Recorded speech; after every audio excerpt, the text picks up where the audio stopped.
News at 4:30.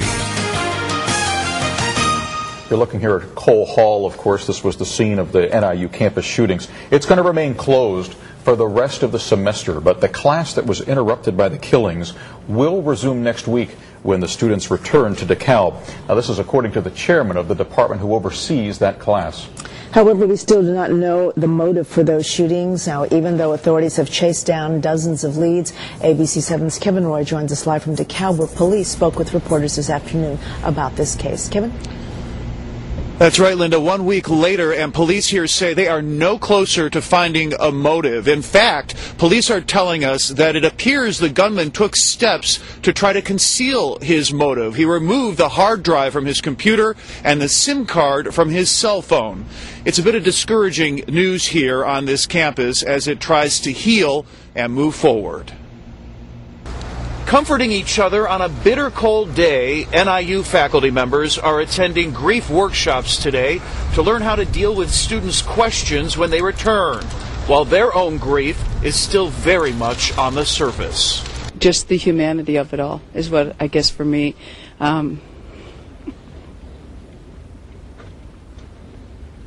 just becomes overwhelming. Overwhelming, perhaps, but there is a collective sense here that they will not be paralyzed by what happened. And so, Geology 104, the class in which gunman Stephen Kazmierczak killed 5 students and wounded 16 others before shooting himself, that class will resume on Tuesday.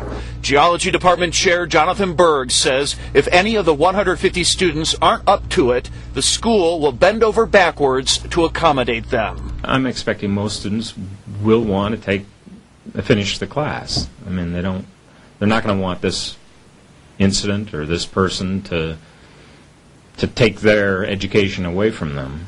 Meanwhile, in a second interview, Kazmierczak's girlfriend, Jessica Beatty, tells CNN he'd been taking 3 drugs prescribed by his psychiatrist: Xanax, used to treat anxiety, Ambien, a sleep agent, and Prozac, an antidepressant. Beatty says she tried to persuade Kazmierczak to stop taking one of the drugs, and he did discontinue using Prozac 3 weeks before the Valentine's Day rampage.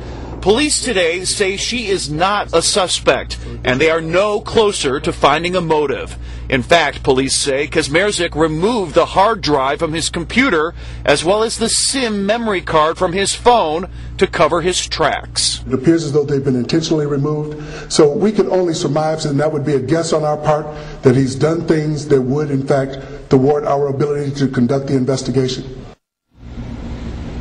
The FBI says without that hard drive, they don't have any kind of manifesto or writings from the gunman to indicate why or who might have upset him so much here at NIU. In fact, they say after interviewing more than 120 people so far, they still have no idea why he targeted the NIU campus.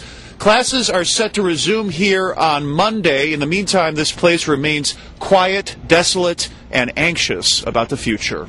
Live in DeKalb, Kevin Roy, ABC 7 News. Linda? Kevin, thanks very much.